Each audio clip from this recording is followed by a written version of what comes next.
Hi, it's Mari. Welcome to my channel. In this video today, I'm going to be talking about what you typically need in order to become a babysitter. In the first half of the video, I will be covering the steps that you'll probably need to take before starting to apply to jobs online. And in the second half of the video, I'm mainly going to be talking about things that I've learned while being a babysitter and nanny, and some tips for people that are just maybe starting off. If you want to be a nanny, you definitely have to be a babysitter first. The number one most important thing, I think, is just having a lot of experience when wanting to become a nanny. So if you're going to be spending the majority of your time taking care of kids, you're probably going to need babysitting experience before you get to the point of being a nanny. Right now is honestly a really good time to start getting that experience because since a lot of families are home and working from home, I've noticed that during COVID, I've done a lot more babysitting while the parents are still at home. And I know that can be really nerve-wracking, especially if you're just starting babysitting and maybe not super confident yet, but watching kids when the parents are home is really no different than when they're gone. Just try to be yourself and interact with the kids. Don't think about the fact that their parents are there. Just try and keep the kids' attention on you and keep them from wanting to go and bother their parents because, you know, when you're there, you're the one that will be in charge of watching them. So it takes a little while to get used to, but not too long, and trust me, it's really no different. So in the beginning of this video, I talk a little bit about having references and how once you have a little bit of experience, being able to find references is really helpful. And I forget to say that once you do have references and you're starting applying to jobs with already some background experience, I think it's a really good idea to bring up the fact that you have references to the parents right away in the beginning when you're meeting them, because some parents might not even ask if you have references, but if you are the first one to bring it up, I think that it sounds really good to say that you have some references if they were to want them. Like when you're the one that brings it up and they don't even have to ask, that will probably just reflect really good onto you. So this video is pretty random with the order that I go about saying some tips. So when you're listening, if you maybe hear me start to talk about something that you already know about, just stick it through or skip forward maybe 30 seconds or so, because I move on from topic to topic pretty quickly. And so if you already know about something, there could be some stuff right afterwards that's completely different that you might want to hear. So just wanted to put that out there in the beginning of the video. All right, I think that's all I have to say. We can get started with the video.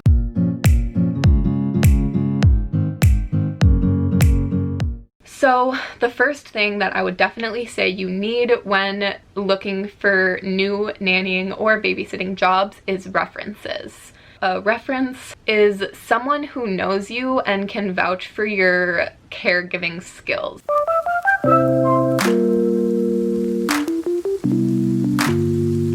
Anybody that can vouch for your caregiving skills, for your ability to work with children, will work for a reference. These don't even need to be people that you've worked for before. They can really just be like neighborhood parents if you've played with kids in the neighborhood, and they can say like, yeah, they spend time with my kids, they're super good with them. Anybody works. It could be aunts, uncles, if you've watched your little cousins before, anything like that. The only place where this gets sticky is if you don't have any references. How do you get them? You really just need to, I think, start with your neighborhood and start with your family. So if you have any little people in your family that you can ask to babysit for, even for free, you do not need to get paid to have experience. Or if you have neighborhood kids you ever see running around, or maybe you could make little flyers saying that you're a babysitter looking for jobs. Like I said, you can ask for very little money at first when the parents maybe need to run to the grocery store, or even right now just go on a walk to get out of the house. You can offer to just stay and hang out with their children. So those are just some really easy ways to get started. I know when I was 13, 14, before I could drive, right when I was first getting my experience, I only watched neighborhood kids and family friends kids. So that's how I started off. When babysitting in the beginning too, I think it's really important to remember the phrase, fake it till you make it. So I honestly follow that advice through most things in my life. If you don't know what to do, I think just really have the confidence like you've babysat for years, even if you're just starting out. So taking care of kids, it's really kind of just go with the flow, do what they want to do, and make sure that you're keeping them safe. So if you just act confident and know you believe in yourself to keep them safe and to keep your eyes on them, not be on your phone, that's all you really have to do, and just act like you've done it before. It'll come so naturally as long as you tolerate kids. And I assume if you're watching this video that you at least somewhat like children. The second thing that is really helpful to have is some formal training. So I always recommend to people to be CPR certified if you can. Just look up any way that you can get CPR certified. I'm sure it's really easy nowadays, especially since we can't really go in places. There's probably so many online options, and it might be a small expense that you have to pay, but it's totally worth it, because that will just show the parents that you know, went out of your way to get CPR certified, and that if anything were to happen with their children while you're gone, if they choke or whatever, that you will know how to handle that. Another official training that you can get done is the Red Cross Babysitting Program certification, and in there they just really teach you about the minds of different ages of children, kind of how to interact with infants versus toddlers versus older kids, and then also how to like change diapers and how to warm up a baby bottle, cutting up food for certain ages of kids, like what sizes does the food need to be. They just teach you all the basic things that you will need to know when taking care of different ages of kids if you don't have a bunch of experience before. Of course, if you have little siblings or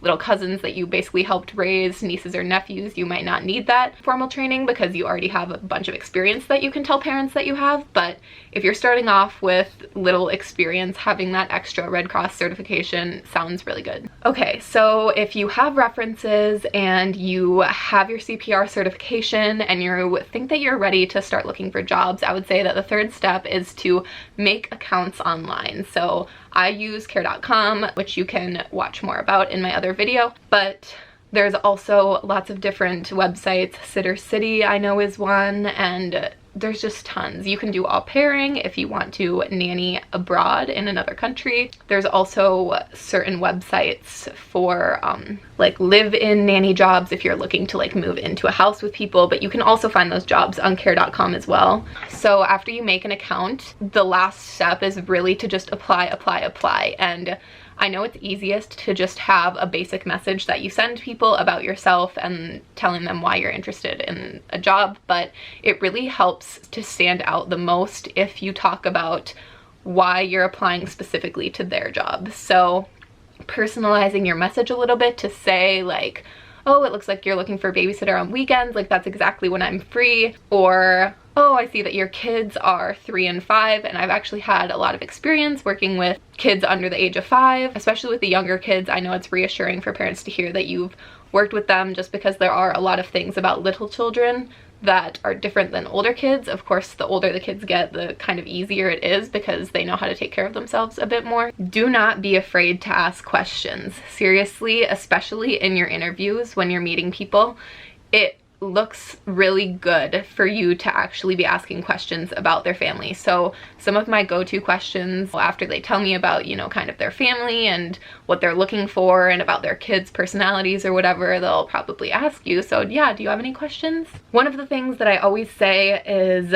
do the kids have any allergies? Because I had a dog at my house and I did not want to accidentally bring, you know, dog hair into their house if they were allergic. Asking if the kids are used to having babysitters or if it's going to be something that's new to them. If they really covered all the bases and you're like, I actually don't have any more questions right now, but I'll text you if I think of some. That's a pretty good answer. But if you can think of a few, it just really shows that you do care and you are interested and you're actually like really thinking about what this job will entail, and you're not just taking it because they're offering it to you. Preparing some questions maybe beforehand would be really good, and then if they don't cover those things, being able to ask about them, it just really shows like that you're interested. One way to really get the kids to like you and to look forward to you coming, and also as a distraction if they are sad when their parents leave, is to bring a coloring book and colors. You might not need to bring colors because most kids have those, but bringing a coloring book or some sort of activity book is something that's really fun because, you know, as a kid you get bored of your same coloring books that you have every day. So if your new babysitter brings one that's just a great time. Bringing games is also really good. If you have board games at your house, I would definitely recommend just like throwing a few easy ones into your car that are, you know, the right ages kind of. Just bringing things to the kids that will make them look forward to you coming back the next time is always a really good trick. I would say a rule of thumb would be if a kid is 3 years old or younger, you should not take your eyes off of them the entire time that you're babysitting them. So especially with kids, like babies, 1 or under, never leave them on anything. If they're on a changing table, you're changing their diaper without taking your eyes or hands off of them, and then taking them down, because they will roll off of a baby table. That's something that you would learn in Red Cross babysitting training. I had a kid roll off of a bed one time onto his head and somersault on the floor. That was really terrifying. Luckily, he did not get brain damaged or anything. It was on carpet. I think I turned around to like grab my phone off of the dresser, and he rolled off the bed in that amount of time. He cried for a really long time though. That was not good. Just keep your eyes on the kids at all times, and also minimize how much you're on your phone. Reply to a quick message, or, you know, take a quick phone call, do something. Definitely go for it, but just be quick. Another thing that I would tell people who are just getting started being a babysitter is to be prepared for a lot of crying. Obviously, not all kids are the same, and some kids might not cry at all, but you never know who will, and some people get really annoyed and pissed off when they listen to a kid cry for a long time. So if you're going to be watching little kids, I've had to listen to babies cry for like 40+ minutes before they fall asleep, and it just doesn't really faze me. I can kind of just like, it's background noise. I also sing to them. Music really helps. Little kids, I'm not a singer, I'm not good at it, but they don't care, they're babies. One thing that you can do if kids are missing their parents a lot before bedtime, because at bedtime there's not much you can do besides just offer to lay with them, read more books, sing some songs, scratch their back, whatever. Earlier in the night, some kids have a hard time even like when their parents leave, like they don't want them to go. So the best thing to do then, I think, is just distract the children. Distracting can take a lot of different forms, obviously. Like, hey, show me around your house. Where's your room? What are your favorite toys? Do you have any games? I think playing games is a really good idea. If they're really upset, they might not want to at first, but kids are pretty easily persuaded to play games because games are fun. So if you can just find where the board games are, find, you know, whatever they like to do and just start it up, they'll eventually, you know, forget that they miss their parents, at least for a little bit. So another thing that I think is worth bringing up if you're just getting into babysitting is toddlers do not wear socks unless they are the grippy ones that don't slip on the floor. There's a 2-year-old boy and he is never wearing socks, and we go outside sometimes, so obviously I'll put socks and shoes on him then, and then when we came back inside I didn't take off his socks, I just left him on because I'm like, he's never usually wearing socks, but like it's cold, like what if his feet are cold? Like 30 minutes later, he was running, you know, on their wood floor to and from like his room in the living room or something, and he just completely slipped and head smack on the ground.